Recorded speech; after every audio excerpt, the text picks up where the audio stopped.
So I have a question, but I think I already know the answer. Have you ever found yourself in a heated political, theological, legal, or interpersonal disagreement with someone who you otherwise respect and care for? Almost everyone says yes, right? Of course. We know the kind of disagreement I'm talking about. When you hear your heart beating because it's beating so loudly, you can almost find yourself saying internally, just breathe, or sometimes what I do, which is repeat in my head, I love him more than I hate him. I love him more than I hate him. It's okay, my husband knows that's what I joke about. The rabbis of the Talmud called such a disagreement a machloket, a separation.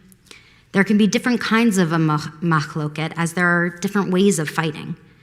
But experiencing arguments like this is a natural part of life. Working with engaged couples during premarital counseling, we often spend time discussing the idea of healthy conflict.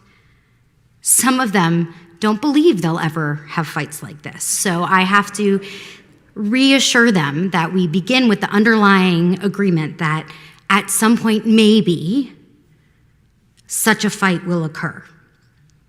And when it does, we must ask ourselves, what is our ultimate goal?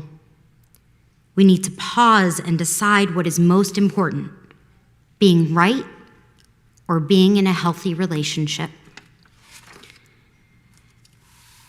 Does this mean we choose to lose every argument for the sake of peace?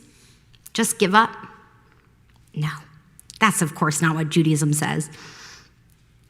What it means is that even while we're arguing, we must remind ourselves to love and appreciate the person we're arguing with.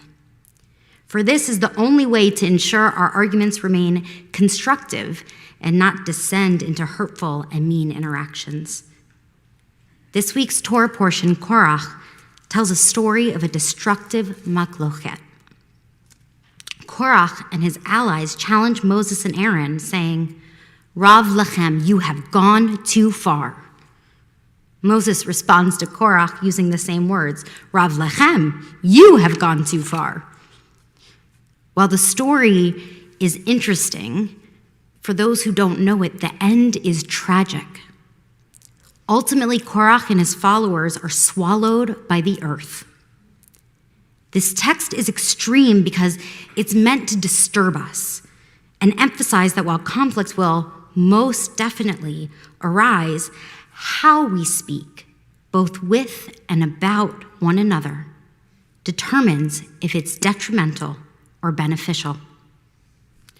Korach and his followers were punished not for daring to challenge their leaders, but rather for the manner in which they disagreed.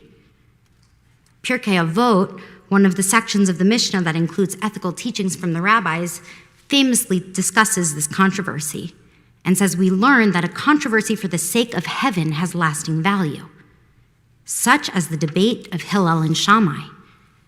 But a controversy not for heaven's sake will not endure, such as the rebellion of Korach. Now, what is the difference between these examples? What makes one fight positive and the other negative? Looking at the intense disagreement between Beit Shammai and Beit Hillel, it's not like they were sweet to each other. But the Talmud tells us that even though they fiercely disagreed, they did not refrain from having their children marry one another. They remained respectful enough. They remained connected enough. They remained part of the same community, no matter what. Korach, in his attempt to debate Moses' leadership, does not simply argue about issues, but rather he attacks Moses' character. And according to the Midrash, Korach is punished and being held responsible not for challenging Moses, but rather for the transgressions of slander, anger, and ego that consume and motivate him and his actions. While the students of Hillel and Shammai argued and debated and disagreed passionately, they stayed away from personal attacks. The lesson of Korach is a challenge to each of us to be conscious of how we handle ourselves in times of disagreement. We may certainly identify with Korach's anger or longing to change the behavior of others. However, we must also fight his methods of denigrating our opponents. How do we do this? The Harvard Negotiation Project, in its book, Difficult Conversations, who's read it? I see at least one hand. Good. Difficult Conversations teaches that the goal of a leader who wants to resolve problems through difficult conversations is to approach the other with curiosity, courage, and care. In this way, you also need to be ready to make their own contributions. I believe this requires a basic agreement to keep listening and remain civil. Author Brené Brown defines civility as the hard work of staying present even with those whom we have deep-rooted and fierce disagreements. We listen, we respect, we stay connected. Our challenge is to not separate ourselves, even while we separate our positions in these machloket. No matter how angry or hurt we are, we must strive to remember that even this infuriating other with which we disagree was and is created b'tselem Elohim, in the image of God. And thus nothing makes it acceptable to shame, to mischaracterize, or to devalue them, especially in the eyes of others. But that's a sermon for another time. What we need to do now is to say we need to be curious and not certain. We need to ask questions and wait to listen for the answers.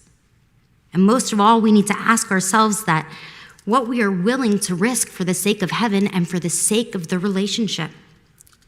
If we find that our need to be right is stronger than our need to make peace, we should realize our machloket is a bad one, and we are most likely acting like Korach. I hope and pray we may all be able to turn away from moments like this, to walk in the path of Hillel and Shammai instead, and show others that while we might disagree with them politically, ideologically, or any other way, we promise to never disrespect them, for only then will our arguments be worth anything. Shabbat Shalom.